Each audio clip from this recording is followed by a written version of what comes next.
This is the default layout of KRITA and the default panels on the side here and everything. I will also be using, quick keybinds and stuff that I've personally changed and made my own. I highly recommend you do the same. Like if something feels more intuitive to you, I highly recommend, for example, like selecting everything is Control A, and then to deselect, I would do Control D to deselect. But in KRITA, the default keybind is Control Shift A, for example. And whenever I personally run into those things, I instantly just change them and overwrite all of the defaults.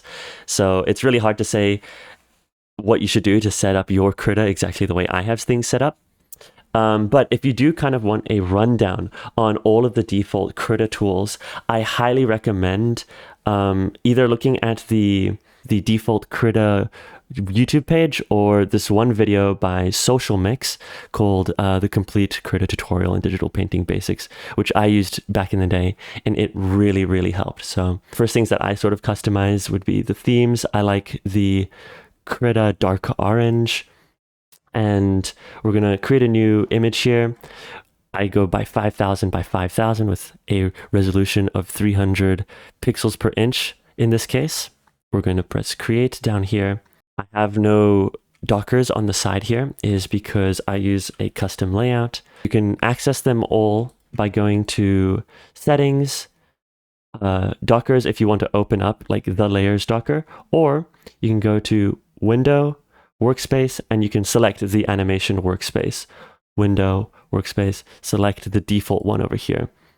How to go from start to finish, render an entire anime character. I'm going to use as our reference today Luna from the YouTube channel Sir Looney and her VTube model.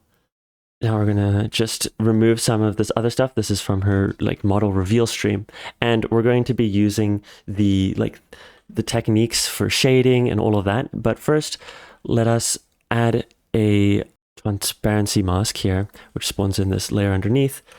And we're going to erase away some of this extra border and crop it away in a non-destructive manner, which will help us then kind of understand this layer organization and how we're going to do shadows later on.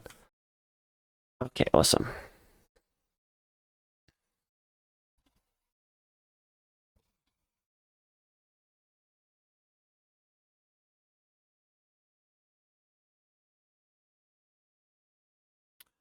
And we can turn off the transparency mask and you see everything is still there. Transform.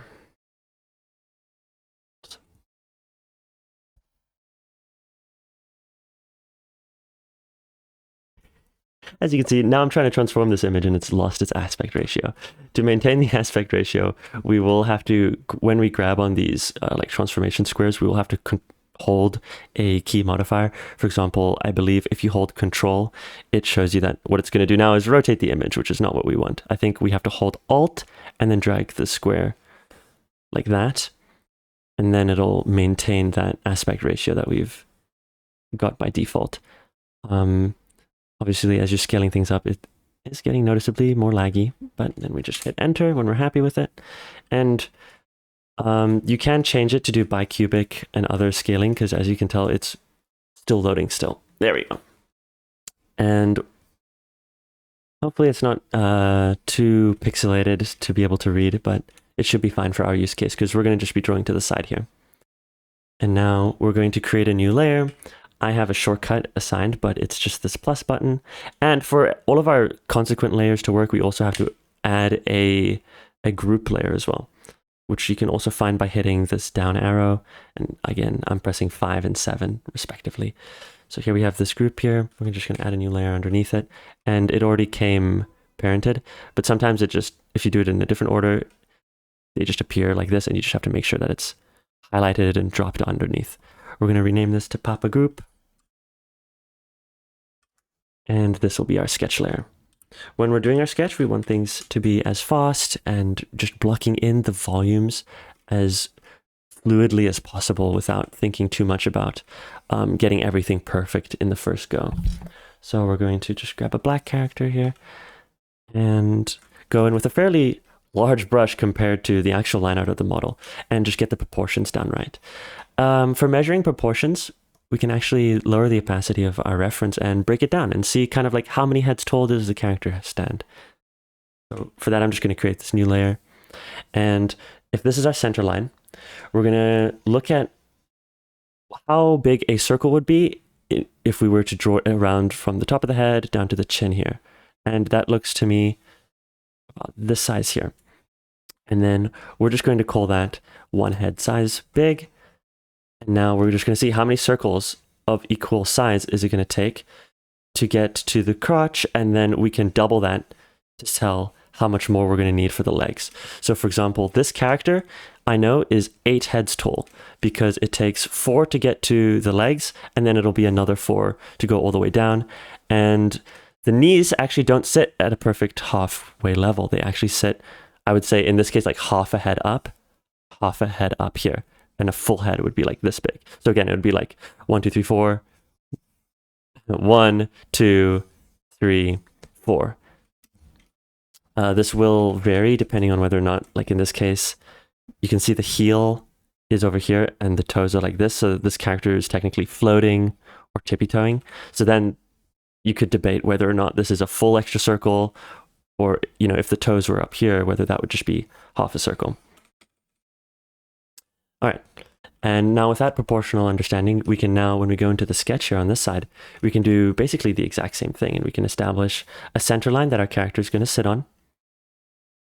And ideally, we're going to have to make this be straight enough to be able to divide each side equally, because then,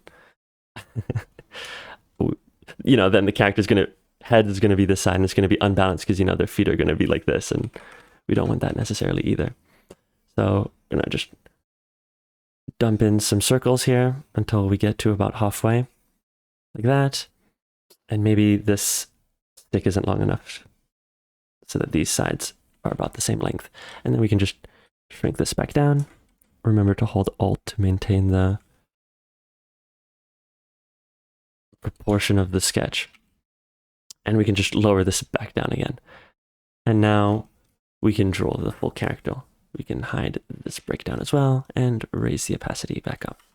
Okay, and now we can just get into the actual drawing part. So I'm going to add a new layer, zoom in a little bit more, hide the noise, and the basic breakdown of drawing character proportions is we're going to have a circle to represent the cranium, a center line, of course, and then from the jaw, we're just going to make 2 lines over here to indicate the change in direction of the jaw. And this is going to be the eye line upon which like our eyes are going to sit right about there. And then we're going to have the brow line like sitting there. Ears are going to sit in between the brow line and the nose, like that. Of course, this character actually has elf ears, which we can just extend the upper ear like that. And we can just move as quickly as possible, just trying to get in that mass. This is just going to be a cylinder. Again, I'm drawing through so that I can maintain basically the volume and, you know, block everything in as fast as possible. I'd like to do like an oval shape for the rib cage and then into like a lampshade into the crotch like that. And then we can, you know, subdivide it and indicate kind of like hypothetically where the underpants would sit, but rather that's showing me kind of like now where these cylinders are going to sit, and we can mark those in. The reason why these upper cylinders, like I said, the reason why these cylinders here are longer is generally because the femur itself, the actual bone, is longer as well. And then of course here, the patella, the knee, is going to sit into, you know, another set of cylinders for the legs, like that. And we're just going to block in some quick shapes for the feet, which we can all change later down the line. Okay, and then we're going to go into the abdomen here, cross line for the shoulder length. How wide should it be? You know, if it's like this wide or, you know, smaller? Well, we can definitely take the hip width and kind of say that's going to be our maximum, because, you know, generally we're going to say men have broader shoulders, whereas females have broader hips. But we can also say that if we take the size of the cranium here and we like do the equal size circle on either side, and we can divide that in half, like here and here, the shoulders can generally sit also, within this middle line here. Here it's kind of confusing because it looks like the hips are also sitting on this middle line here, but maybe this circle is a bit smaller than this one.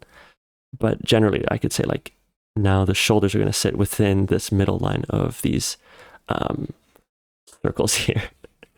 The upper arm, that cylinder, is going to be about the same length as the rib cage as well. So we're just going to establish that there's this cylinder here and another one here. And now for the forearm is generally about the same length as this other cylinder. So we're just going to block that in really quickly. And the hands are going to sit around the same length as our crotch line as well. So we're just going to block in some quick shapes for that as well. All right, now that looks very interesting, very rough. No worries. As long as we're loose, we can just keep on drawing. Add a new layer. And we can hide the one like a couple layers beneath. This one's just going to be a refined sketch now. So we're just going to keep on refining those volumes. Going over the lines, we're not afraid to be a bit sketchy to begin with. Getting down the jaw shape. And here we can see that the proportions of the face can be divided into thirds. If this is our bottom and the bottom of the hairline, which would be around here. So if I'm thinking, if I were to lift this strand of hair, where would be its point of origin? So between the hairline and the jaw, you can divide that into thirds, and we can see that the nose sits just above this third, and the mouth sits a bit offset, but kind of in the middle between, these 2 points. And this actually coincides with the eyebrow line right here. This is our forehead.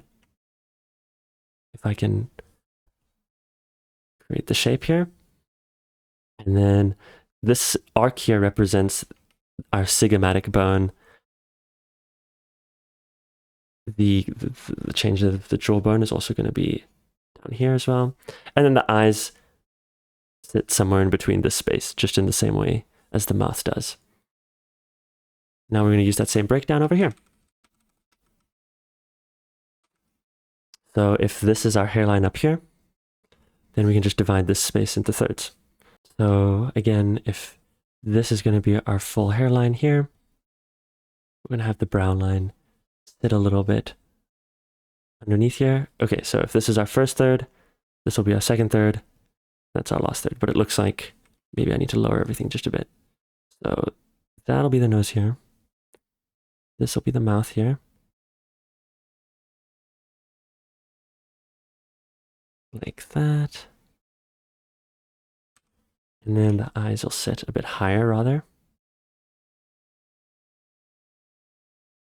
And then a dots for the inside of the eyes. And we can generally say that it makes this V shape. So if I put the points of the inside of the eyes and the outside of the eyes, you can see that it makes kind of like this V shape right here. And I'll show you what that looks like on this side now. So if this is a point for the inside of the eye, this is a point for the outside. Again, there's that V shape. And then we're just going to arc out that. And that'll be good enough for now. Adding the superior eyelashes. We'll just do the pupils for now. Kind of like where the eyes are sitting.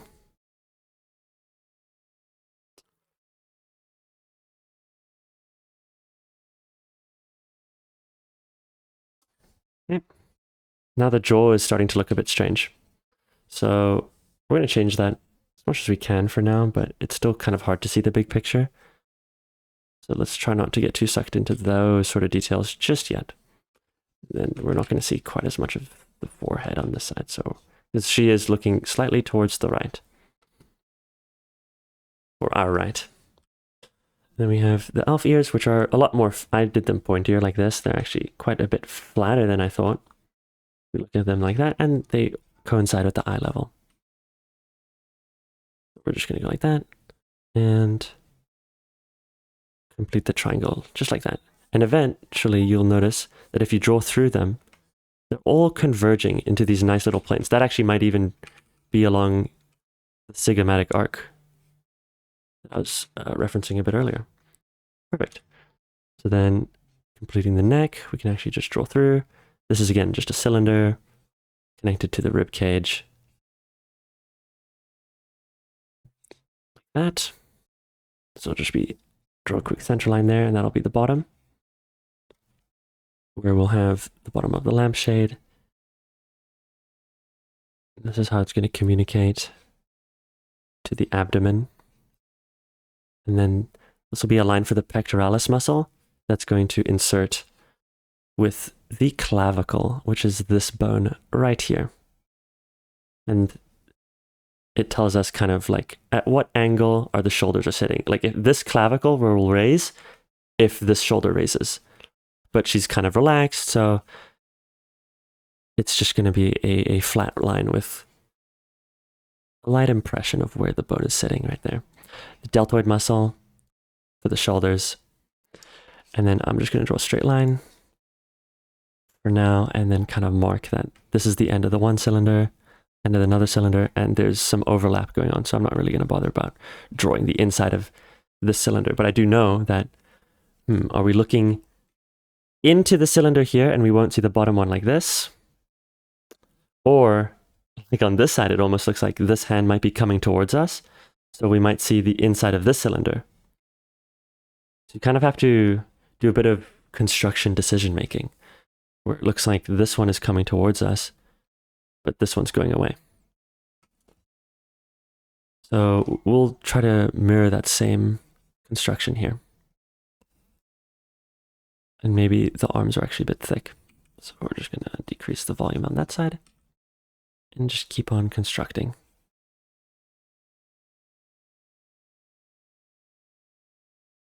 Cool. This will be the wrist, which is also sitting pretty close to the end of the torso. This will be our cylinder again. These are just connecting to this joint here. And this one is kind of like going away from the torso, so it's behind the hips here. Perfect. And maybe we have this hand also sitting behind, whereas this one is in front. The fingers here. And this will be the thumb here.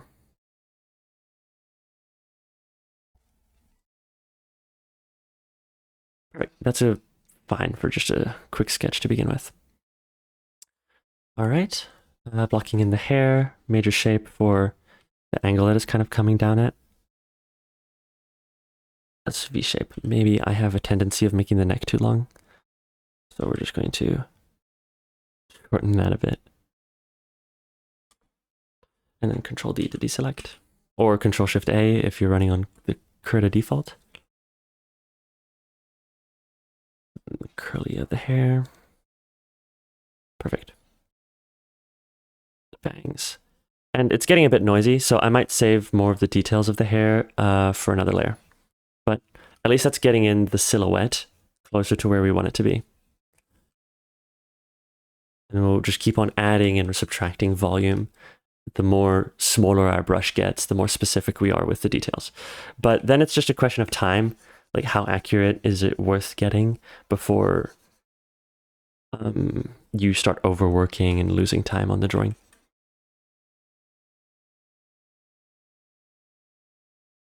The knees come together, and then, so like, because of the pelvic tilt of, like, the femur comes out of the hip bone right here, and then the bone actually twists and curves like this S shape into the patella, and then you have the tibia and the fibula, like that then communicate with the metatarsal bones at the bottom there. But we can simplify that to just a cylinder that's like sort of angled and coming towards us like this. Like that. However, you can see that there's a bit more mass on the side, so we can make it more of a coney cylinder and have it be a bit bigger at the root and then shrinks down like that. But for this stage of the construction, that's not too necessary. We can just keep it as a more simple cylinder like that. And then we can just mentally say, yeah, later on we'll add more of that muscle mass.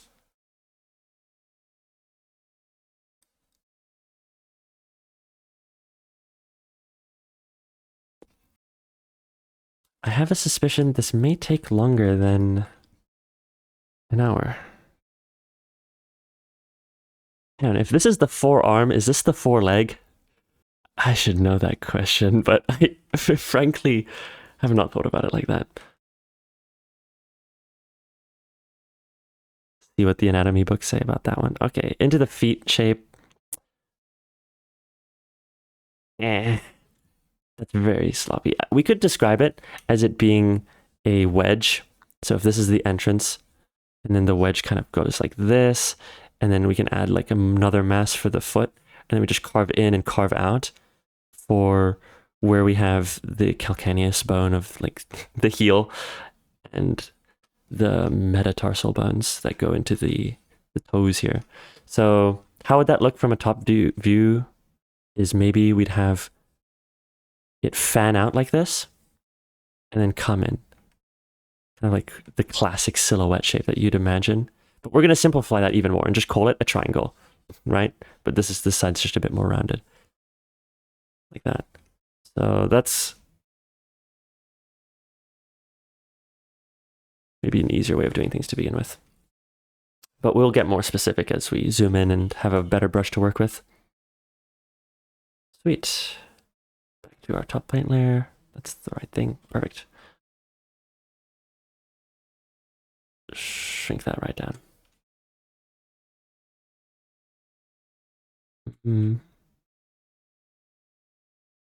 Nice. Okay, so the shape of the head first. Let's just block in a circle. Always the hardest thing. Step 1, draw a circle. Step 2. This is where I want the chin to sit, just objectively, right? So now it's a bit off center. That'll be good. And now we're gonna just carve out. We don't want quite as much mass in the cheek. And then we're gonna go up into the side of the head here, just like that. And then this is going to round out a bit faster because of the direction she is looking. And then on this side, the jaw is going to come out, maybe at a bit of an angle here, and it's going to be a bit flatter on this side due to the hardness of the jaw versus the roundness of the cheek on this side. Something is still not correct. Opa.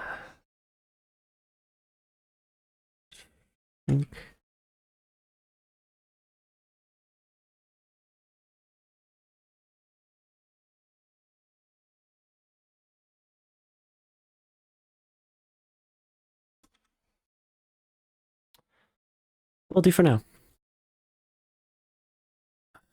So if we're just going to mark the center dots for the creases of the cheek. Can get rid of this. And now work on the brow line. The eyebrows are pretty flat. They have a slight triangle shape.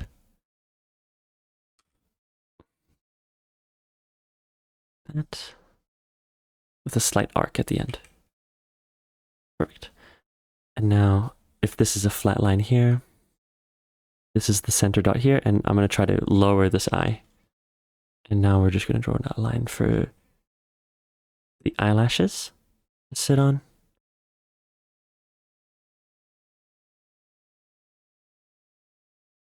Perfect. And then the bottom eyelash, which we're not going to see quite as much of. We always want to have dominance of like one eyelash be bigger than the other, because that's just good principles of design for one line to have dominance over the other.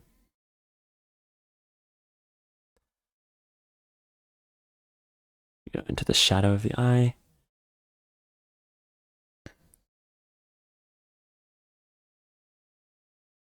We have to try to draw the second eye, which is a famous challenge in art.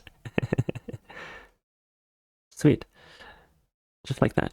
And then bottom eyelash.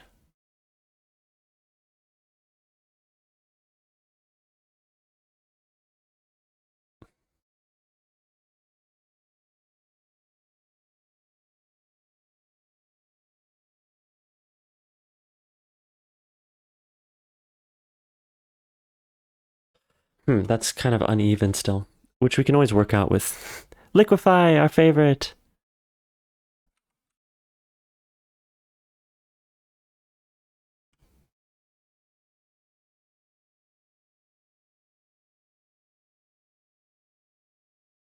Or just keep on subtracting and adding the volumes until we're happy with it. But again, this is just the sketch. It doesn't have to be perfect instantly. So that will do for now. A little line for the nose, apparently. Again, just making sure that it sits in the correct 1/3, 2/3, and then 3/3 here. We're going to have a bit more mess for the upper lip.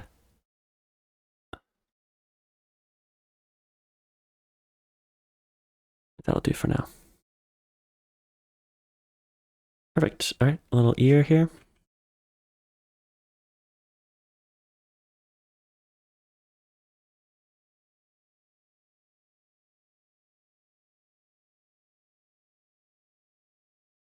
Maybe these are too big. I have an inclination of making really big ears. I think they're nice and expressive. Extra flop. All right, now finish up the line art. Cool. All right, now that that's done, the hair. For the hair, we can think of them either as like, pieces of paper that we're like curling and sorting to like fit on the roundness of the head. And then we're just cutting in and cutting out of these shapes using principles of design like big, medium, and small shapes. So we're going to look at this origin point here, and we're going to kind of see how all of these lines are arcing and curving around the shape of the head. And again, you can see big, maybe we have like two smalls and a medium here, and we can do the same concept for all of these strands. But again, we just need the biggest shapes when starting out just this level of sketch. So if this is our center point, we have just in general, if I'm squinting my eyes, we have a center shape. And then we have the bangs that go down to the clavicle actually. So they're a bit longer than I would naturally draw them. All the way down here. The nice thing about this big shape is it always keeps the eye very centered about all of this, action happening here, and it keeps the viewer's attention between the expressivity of the eyes and any other details that might be important.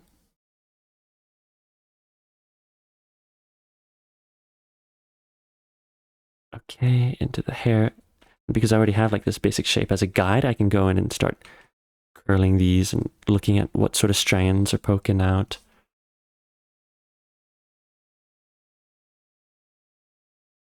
Like that. And it doesn't have to be 100% exact. We can take some shortcuts, some shorthands, and just get things done. Nice and fast.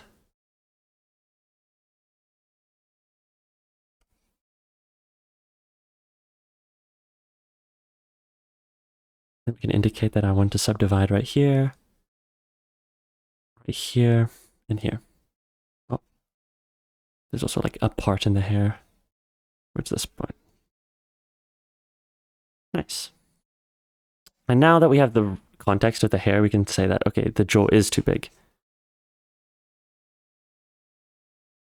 And we have that over here. Perfect. Moving on to the neck.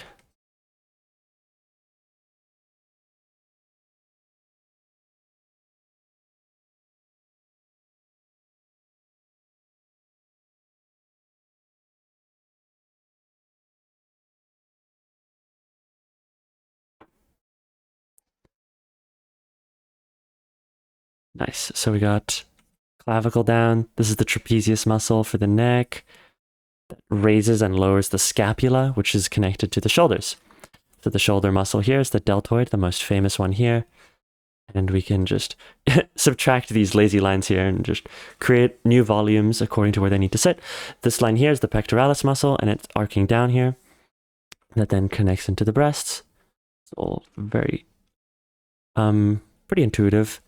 Have the rib cage, also be mirroring there. But again, I'm always drawing following the underneath construction here, but we can just start simplifying things now. I will actually add this division here. So I initially drew the ribcage a bit small. This is the abdomen right here. The belly button would sit around where I place the entrance of the lampshade. So if this is the entrance of the lampshade that I'm kind of arcing down now, belly button sits right there. This is now the crotch, hip. Oh, I can start using a bit cleaner lines because we are using a thinner and more thinner brush. Nice, into the cylinders for the knees. And here now I can start adding more of that mass. So we're going to add kind of like pata del ganso. Not quite sure what that would be in English, but it's a union point of all of the muscles of this interior leg. Another bibliographical reference there that we should probably look into before saying these wild anatomical terms. I guess, the quadriceps would be in the center here. That's not very well defined here because in females we generally soften the muscular proclivity. I don't know if that's the right word either. But generally we have a bit more adipose tissue that's also softening the curves as well. Here I'm also looking at the arc that the inside of the foot joint is making, and how technically this point is also higher than this point, just like how we saw with the eyes, but it's reversed here. And just making sure we have that the same as well. And here as well. So remember the cylinder that I was drawing like this? So assume this is the cylinder. These are the same cylinders, right? This one and this one. And these lines are parallel. Let's just erase away this one. But now I'm adding this, the muscle mass of the gastrocnemius muscle, which is the calf muscle. That adds more mass right here, right?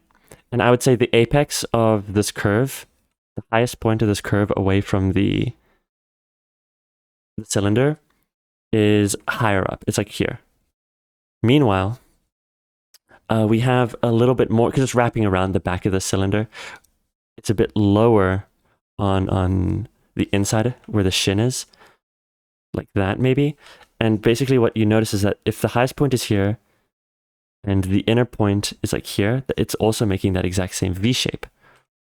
And you'll notice if you break down professional art, you'll see the exact same, like these angles that are formed with each side of the reflected anatomy. And then same side like that, and still just keeping it rough. We can erase away the stuff we don't need, just to be a bit cleaner with my work.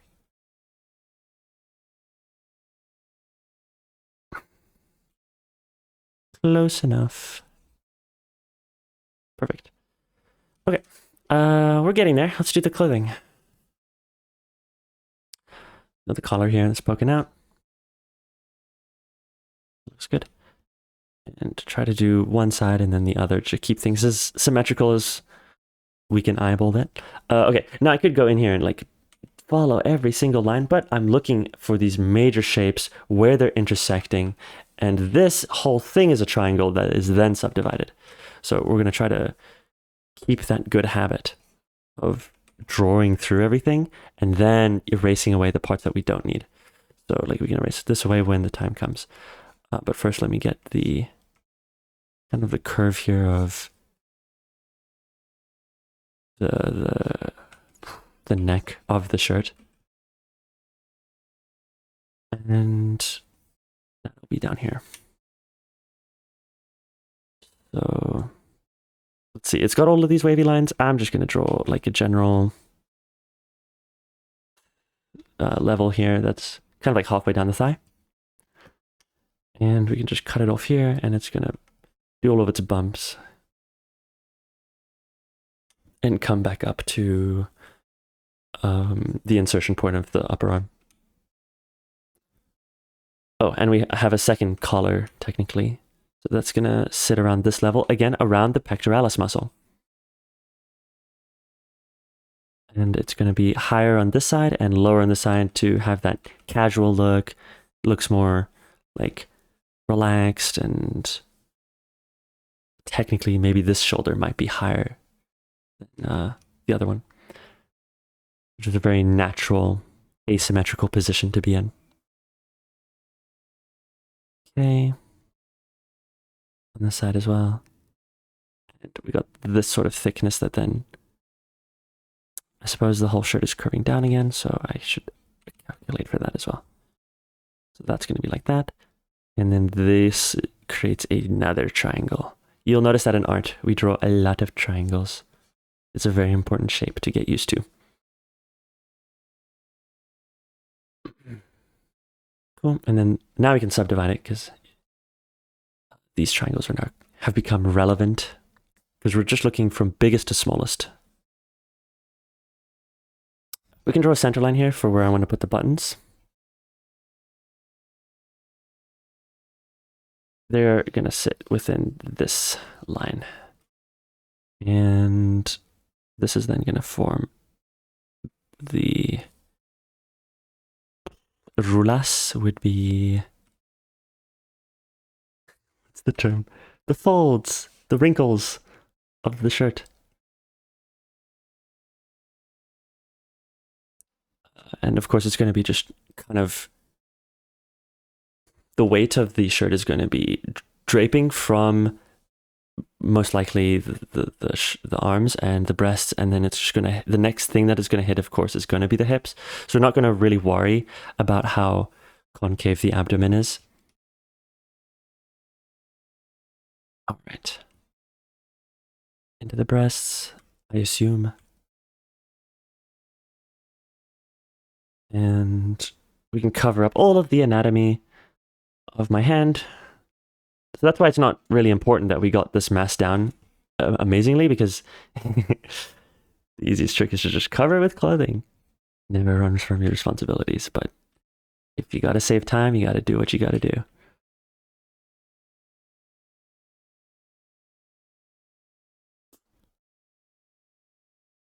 That into the shirt, and again, just cover all of the anatomy up with clothing. That'll be good enough. And then we can just draw two little lines here to indicate where the patella would sit. And into the toesies, let's add the concavity for where the inside of the foot would be, and then into the bone of the toes here, which I do not recall the name of. Simple shapes to begin with. That. Nice. That'll be good enough for now. Excellent. And then we do it all again. And it's just we keep on going until we're happy with it, or run out of time. And I think we're getting much closer now. Add another layer. Hide all of the crazy information there. And now we can start thinking about line weight and line art and making everything clean and proportionally exact. If I can move the pictures closer, that would be nice, but no, I'm a big boy. Let's just keep on working. All right, starting with the big shape first, we're gonna do the jawline. We can tell that basically the only line we need to worry about here is this one. Sure. Into the chin, which we can make a little bit round. The cheek. which has technically, you know, if it were to go into infinity, it would be like that. So it's going to round up, and then it's got a little concavity right there. Flatter on the top, and just completing the triangle shape here. Like that. Maybe it curves a little bit lower down, but that's okay. The other eyebrow we're hardly going to see. But it's worth adding in, especially if we're going to do like VTube rigging and have these all separated in their special layers so that when, you know, the overall hairpiece moves, that it'll move to reveal the eyebrow that is underneath, which is quite a bit more extra work. But if you have the layer organization that supports that, it avoids such a big headache of having to rework the whole piece. Trust me. Okay. Into the end. Eyelashes here. I'm not going to worry about being super exact here.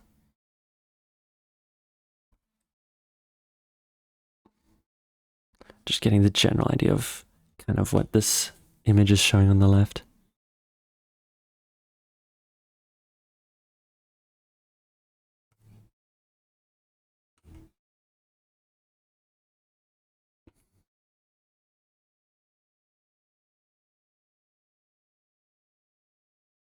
There we go. Reflection into the pupil.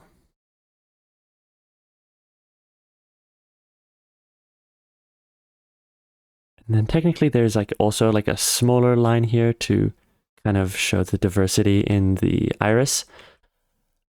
It's a lot of details for such a small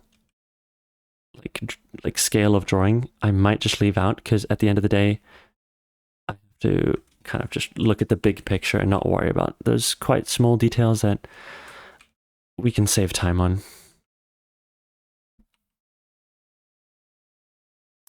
Okay.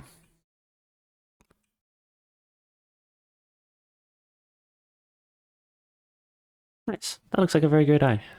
Okay. We can also add the crease of the upper eyelid and the same side here as well. Then add in this eyelash.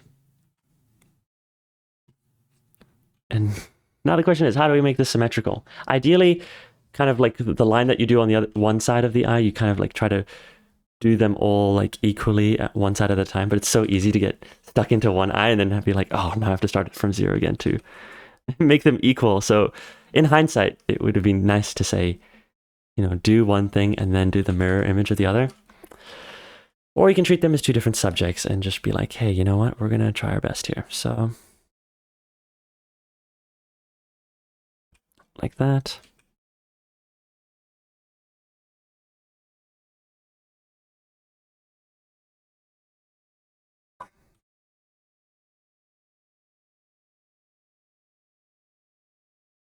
And this is the line that the eye is going to sit on here. We can erase away later, but just so that I know how far down to go and not to overextend. You got the pupil. Just erase away for where the highlight might sit.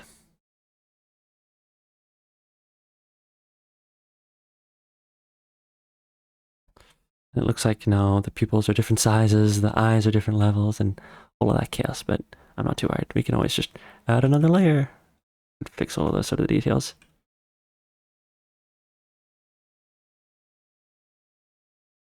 Yeah, that looks close enough.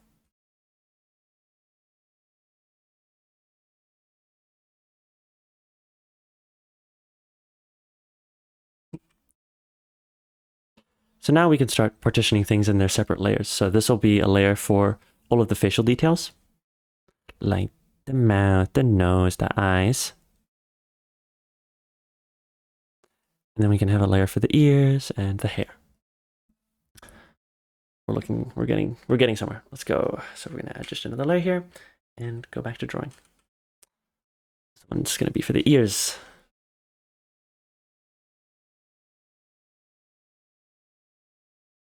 Maybe I can make them smaller. It's very hard to resist.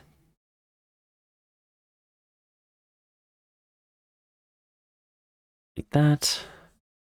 I could connect them here. Let's rather aim to connect these shapes, even though it's hidden behind this lock of hair.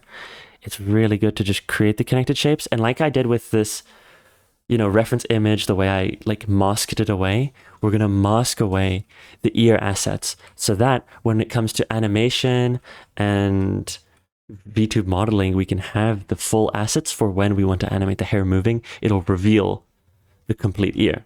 It's going to save you such a headache of having to redraw every asset because, I'm not going to need the hidden part of the ear. I highly recommend just taking the time to do that.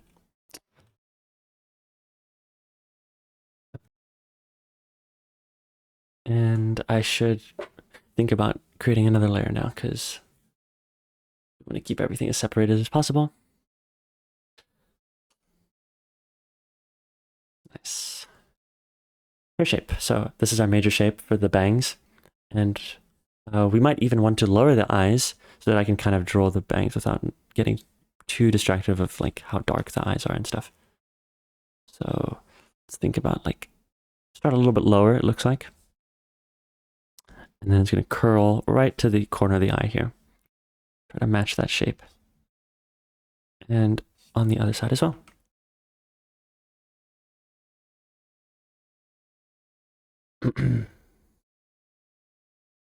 And completing the major bang shape like this, right? And now we're going to cut away. So the biggest shape I see first is this one here that creates a little triangle to the kind of pointing us towards her right eye. And it's got a bit of a subtle triangular curve to it. And a tiny one here, which helps keep the interest. And another one here. This one's a bit straighter. Close enough. That'll be good.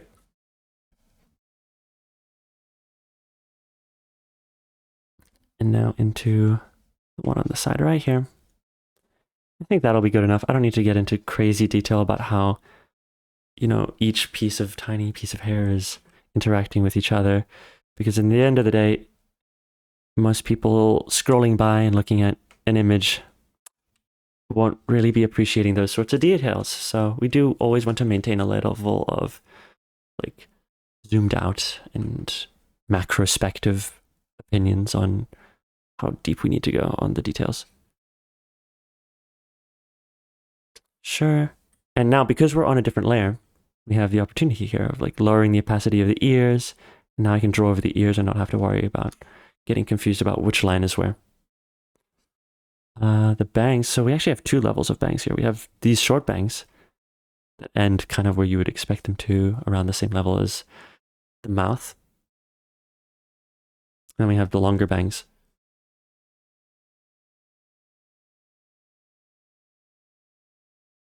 To the bangs, completing this side of the head.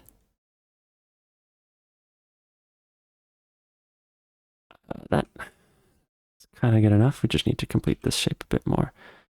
Instead of like doing a line and being like, I don't like this shape quite as much, I'm going to undo and redo it.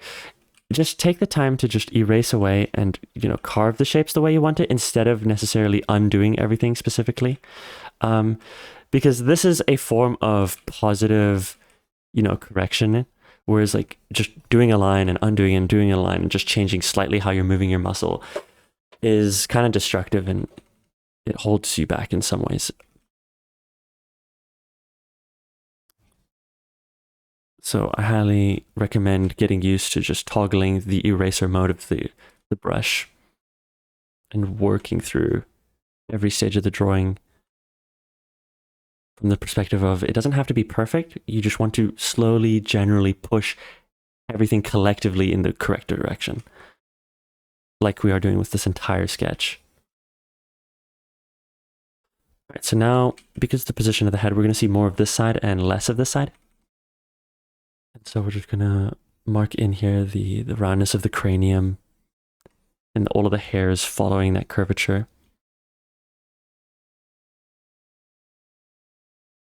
Doesn't have to be super clean, that's fine. And now it's going to arc out as we go into little strands of hair here. Like that. And there's this major shape here that forms this little piece here of like, I guess it's a triangle if we think about it like that. It's a very curly triangle. The reason it's good to specify this shape is now we can say this is the outside of the hair, and then this, where it's darker here, is kind of like the inside of everything that's going to be dark behind the neck. That's why this is worth distinguishing here. It's going to curl a little bit in, and now we are now into the dark side of the moon.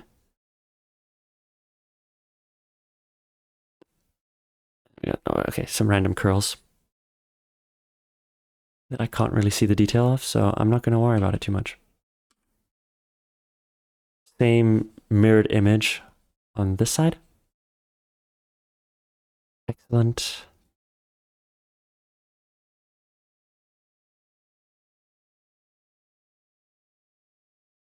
And curl it in, and then it's just going to pop over to the top of the head.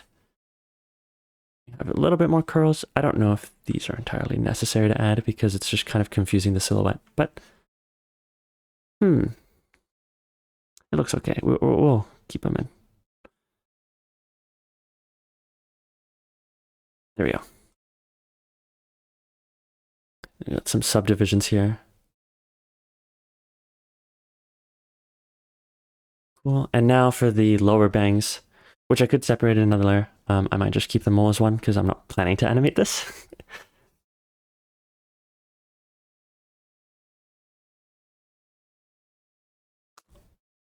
Although for a future date, I think that would be really fun to start like building our skill set into showing you guys how to do kind of like, to begin with, PNG tubing. And then GIF, how to like animate a GIF, like the way my moth character persona is set up. And then do, full on VTubing once I personally have cracked the code on how to do all of that setup and rigging the model. But it's, if you thought this is complicated, then you should see how much work it is to get VTube models rigged. It's a lot of fun though. Okay, so that bang is about as good as I can get it with the scale of brush, and I don't think I'm going to go to quite as thin of a brush as we have in the reference, just for the matter of time, and I think it's easier to show you the concepts for you guys to apply in your own drawings than spending 10 years copying something that is just serving as an educational piece of material.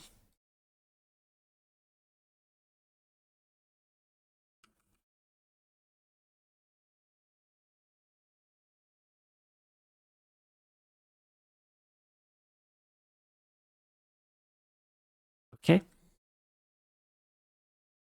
And here I want to avoid a little phenomenon that's going on here where these shapes are, the direction of these lines are all very parallel.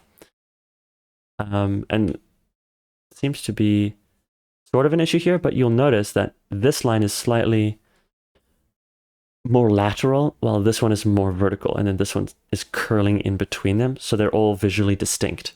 And here, it's just following the natural like curvature of my wrist and my arm here. So we're gonna just try to make that difference here. So this is a bit straighter. This one's more curly. Like that, because it's going around the curvature of the head. Like that. And then this one we can make it more lateral, but it seems to be doing a good job. So they look different now. All right. So we managed to probably finish the head to a point where I'm okay with it.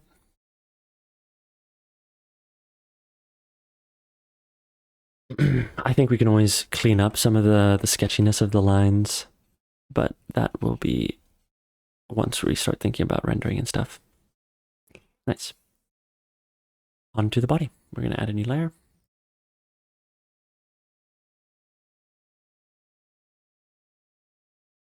And I'll do the clothing first because I guess it's on top. That might just be easier for now. This is going to be the collar here. Like that. Nice. Excellent. Okay. And now we're just going to do the clothing as we would expect. I forgot this line here. And it looks like I didn't add this one here. That's all good though. No worries. It's pretty minor. Now we're going to go into the collar of the shirt. Always drawing through. And then we can erase away the, technically like this line shouldn't be there, but we'll use the add transparency mask as we did before. So again, if this is our major shape, we're just going to carve away now. Actually, this might be concave. We're going to go in like that, back out. I'm thinking I might want to increase the brush size just a tad because it's getting hard to control. And be, specific about these lines.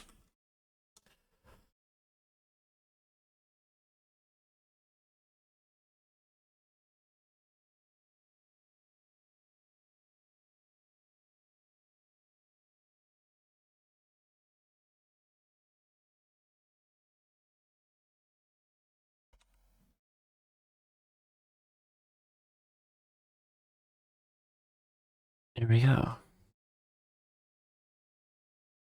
Maybe the brush size is actually, if I've got it down in this big shape, I can then erase away some of the line thickness. Because the reason it does need to be a bit thinner is because we want to maintain like thickest line thickness for the silhouette. And these inner lines kind of do want to keep very thin. I could show you the difference of what that would look like at the end result.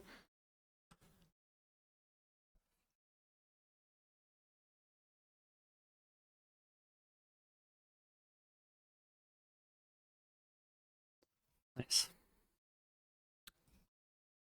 Do the same thing on this side.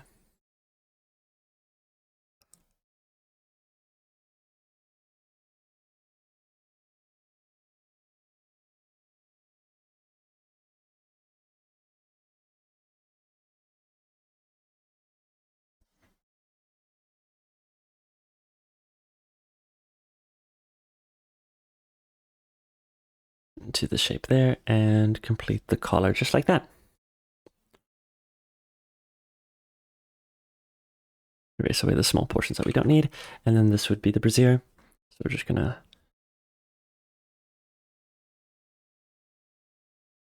complete the small shape right there and add the frills, 1, 2 little bumps, 1, 2 for the frills.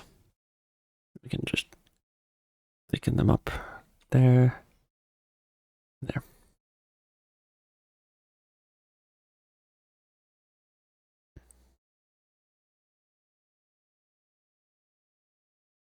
We could add these floral patterns right here as the texture within the line art, or we could do that at a later stage. I'm thinking I might just do that right here. Fine to me. All right, and we're just going to draw a long upwards line for the way the buttons are now going to interact with each other. That. The curl of the cloth coming around here.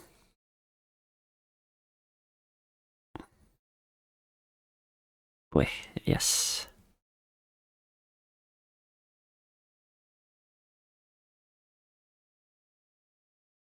To a bump in the shirt right about here. And then up.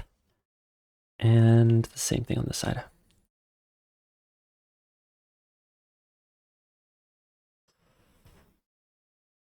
Perhaps the brush size could be a bit thicker.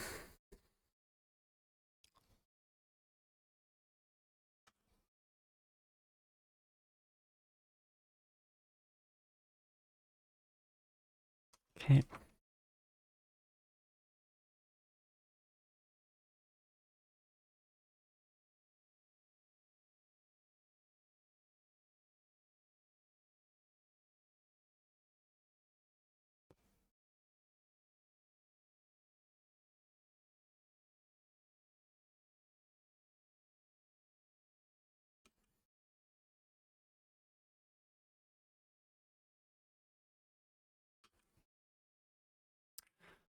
Awesome. Open the jacket here.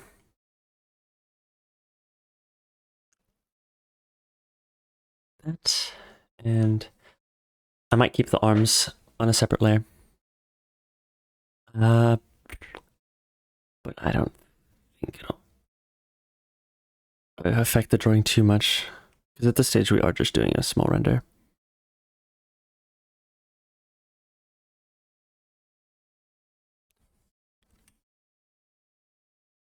Okay.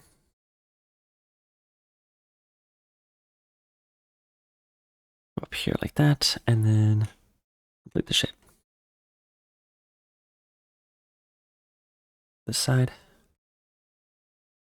I might just draw the major shape and then carve in and out what I don't want, and then erase the excess lines.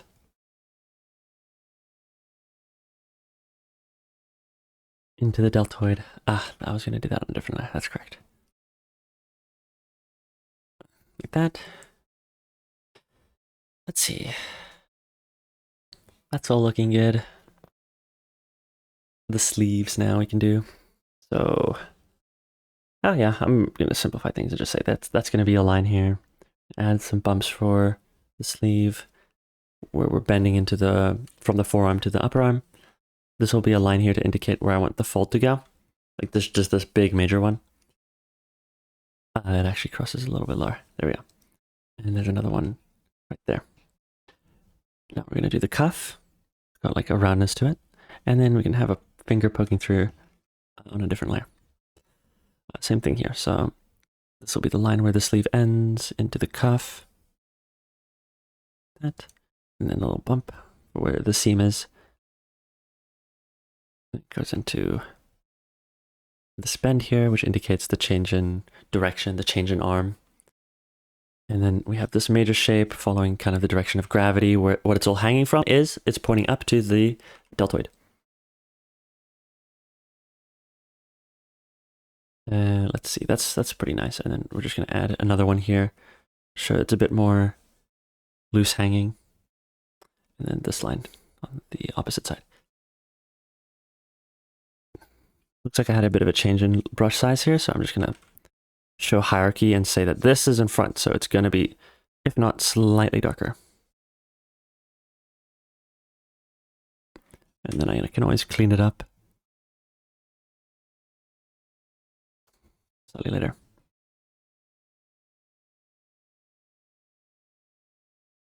Right, that's fine for now. On to the buttons. Looks like they are on the left side here. Although, wait, that doesn't make sense. Do you notice how it's this side of the... This side of the panel of the shirting, we have the buttons. But then when we look at this side, it looks like it's this side that's overlapping. That doesn't make quite a... a little bit of a mistake there. No worries, though. Ooh. We can fix it. We can fix it. We can make it better. The way we're going to do that is have this... We're just going to choose a dominant side and say this is going to be the one with the side of the buttons. And so we're going to follow this as the truth, and this is a lie. So this is going to be the side that has all the buttons on it. Let's shrink the brush size down again, because we're not like telling a lot of very interesting information. It can be a much smaller thickness. Let's keep it connected though.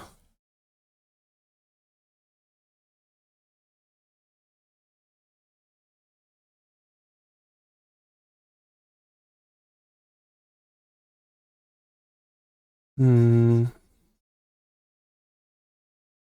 we go.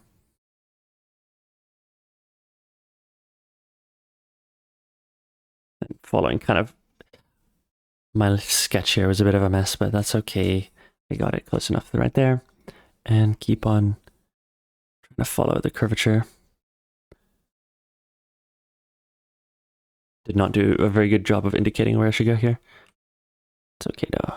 So there we go. Sometimes you do want to put a bit more effort into the sketch just to make the line arting process a bit easier, but it's okay in this case. We got there. Button 1, button 2, button 3, button 4, 5, and then we'll add like a loose one right there. That's good enough for our purposes. A major overhang happening from the hip here, a minor one on this side, and then we can have one for the breasts, like that, coming from the button and emanating kind of up and around, like that. And another one for where it's kind of now falling from the breast and hitting the hip and like kind of not even interacting with the ribcage, the abdomen at all.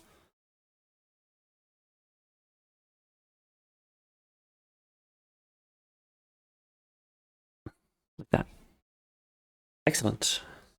We could even indicate like kind of how if the leg was raised, of course, with this raised and leg, it would actually interact with the bottom of the sheet t-shirting, and we would start to get folds that are now having to like, accommodate the change in leg position.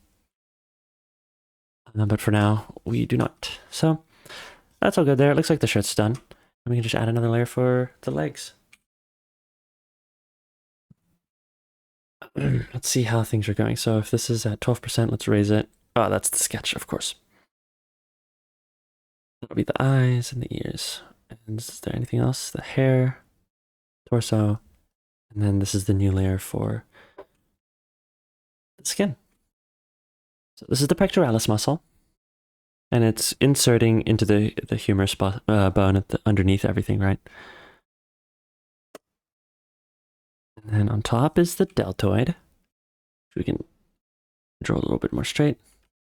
And let's thicken up the line a bit, because it's part of the silhouette. Change in direction there. This side, we're seeing a bit more of the deltoid muscle because of like the relaxed pose she's in, and the clothing is generally like drooping off. That. Erase away what we don't need and thicken up the curve. And kind of this union point of the two lines is a bit telling that it's two lines and not a continuous idea. That'll do. Legs and fingers, I guess. We can kind of cheat here and just be like, oh yeah, that's definitely a finger, and this is another finger, and this is where they're coming from. Sure.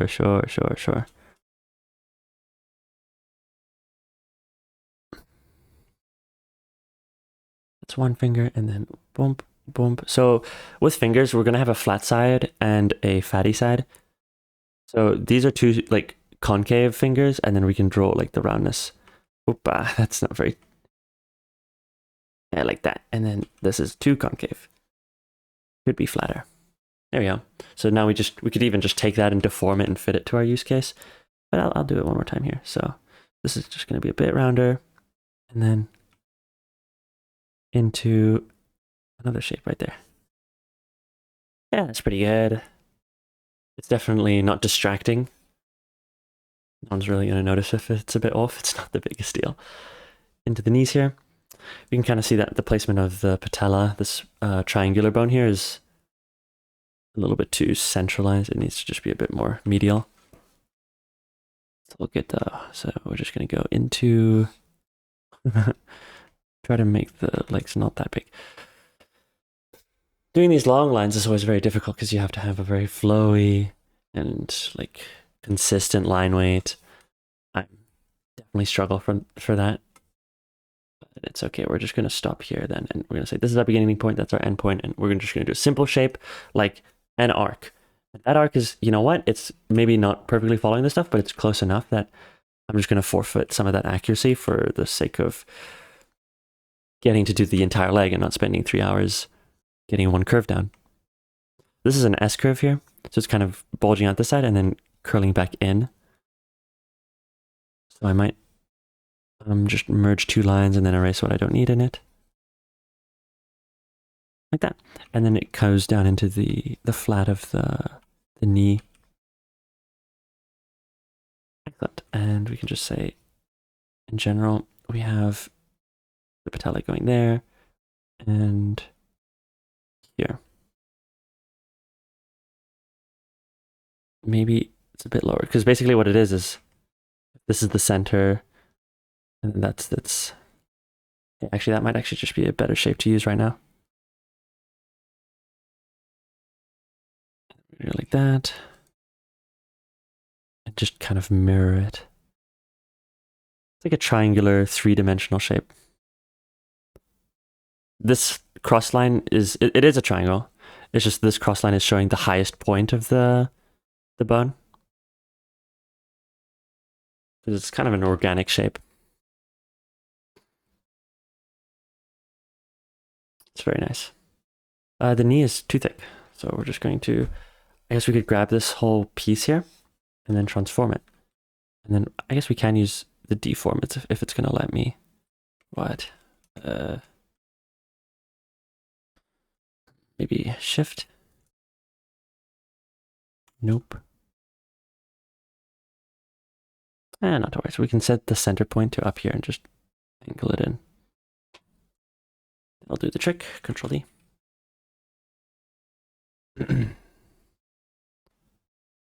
Inside of the knee on this side, sort of a S curve, and this is also technically an S curve. Nice.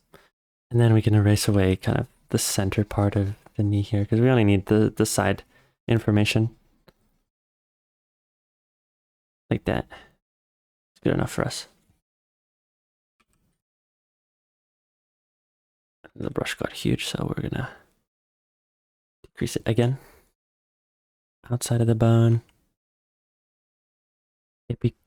Epicondylum? Lateral epicondylum, I think. That might be the name in English.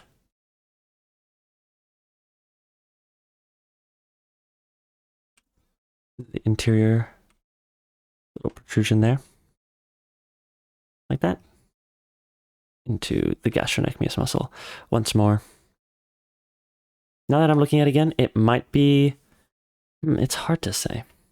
It looks like this is the furthest point out and this is the furthest point out, and it's making a V shape. It can go either way. For example, here I'm going the opposite direction and it's not ringing any bells, but I might just keep it a straight line sometimes for the shin. There we go, that's okay. Let's just take that line again and just make it connect.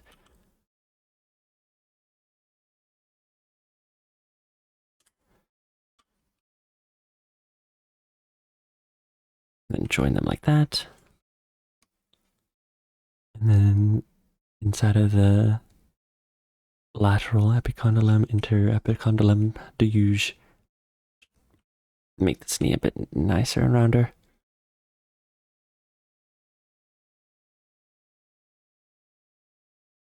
Less concave, probably. That's better.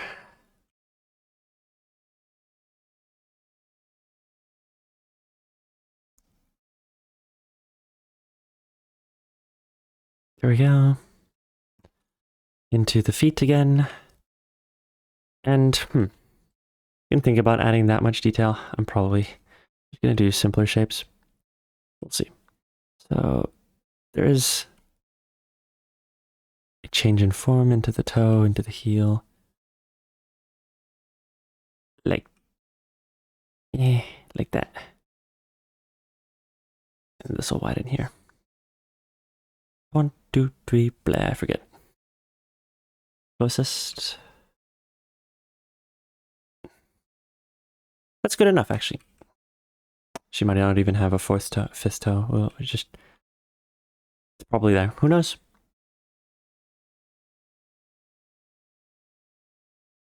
We'll never know. And this side as well.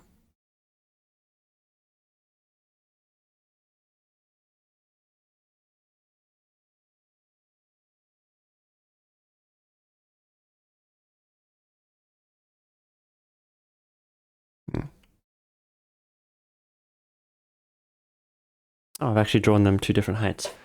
So we are going to have to take this and just extend it. They are the same length.